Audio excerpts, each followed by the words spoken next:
निराला के चंद्रशेखर राव ने वजीर आजम से कहा है कि मुल्क को आत्मनिर्भर बनाने से पहले ज़राई शोबे को आत्मनिर्भर बनाएं। मीडिया से बात करते हुए उनका कहना था कि तेलंगाना हुकूमत की तरफ से किसान तहरीक के दौरान अपनी जान कुर्बान करने वालों के अफराद खानदान को फीकस 3 लाख रुपए एक्स ग्रेशिया दिया जाएगा। वजीर आला ने वजीर आजम नरेंद्र मोदी से मुतालबा किया कि मरकजी हुकूमत की तरफ से 25 लाख रुपए एक्स ग्रेशिया दिया जाए और किसानों पर लगाए गए तमाम मुकदमात मनसूख करें। केसीआर ने कहा कि धान की खरीदी के मामले में मरकजी हुकूमत ने कोई रद्द-ए-अमल जाहिर नहीं किया है, इसलिए मसले के हल के लिए वज़रा और ओहदेदारों के वफ़द के साथ इतवार को दिल्ली रवाना होंगे।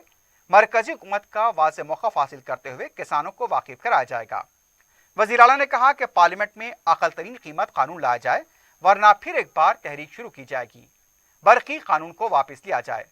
आर्टिकल 3 के तहत गोदावरी और कृष्णा के पानी की तकसीम के मसले के लिए ट्रिब्यूनल तश्कील दिया जाए।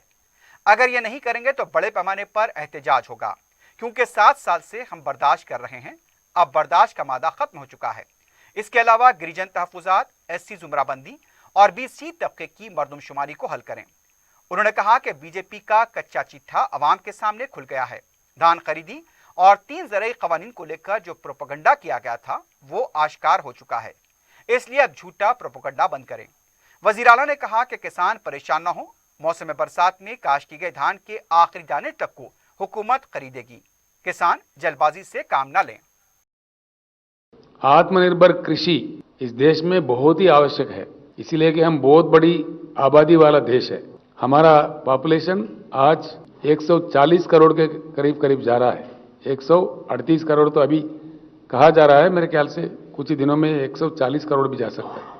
अगर हमारे पास कोई बाधा पड़ा कृषि में, हमारे कृषि में कुछ बाधा पड़ा, तो हमको खाना खिलाने का क्षमता पूरी दुनिया में किसी देश के पास नहीं है। पूरी दुनिया में कोई देश का स्थिति ऐसा नहीं है जो हमको खाना खिला सके। तो इसीलिए सबसे पहले देश में खाने पीने का व्यवस्था ठीक से हो, इसलिए कृषि क्षेत्र को आत्मनिर्भर बनाना बहुत ही जरूरी है। इसीलिए मैं प्रधानमंत्री से आग्रह करता हूं बहुत विनम्र पूर्वक कि कृषि क्षेत्र को, भारत के कृषि क्षेत्र को, भारत के किसान को सबसे पहले टॉप प्रायोरिटी में आत्मनिर्भर बनाया जाए। ये बहुत ही अहम मसला है, इसको कोई दूसरे तरीके से नहीं लेना चाहिए। इसको सक्षम तरीके से, एक पॉजिटिव तरीके से, लोकतंत्र में हर किसी का डिमांड होता है, ये अच्छा डिमांड है और सारे देश के हित में है, हमारे किसान के हित में है। अगर प्रधानमंत्री जी किसान के हित चाहते हैं तो किसान को और कृषि क्षेत्र को, दोनों को आत्मनिर्भर बनाना चाहिए। क्या रुकावट है केंद्र सरकार के सामने? हमारे को कृष्णा गोदावरी के शेर में ट्रिब्यूनल को रेफर करने में क्या रुकावट है? क्या काम है? केंद्र सरकार का नीति है इस प्रकार का डिले करना और पिल्टा ऊपर से इनके ऊपर इल्जाम लगाओ, उनके ऊपर इल्जाम लगाओ। कब तक लगाओगे इल्जाम? कहां तक लगाओगे? ये क्या अच्छी बात है? हम सकारात्मक नहीं थे।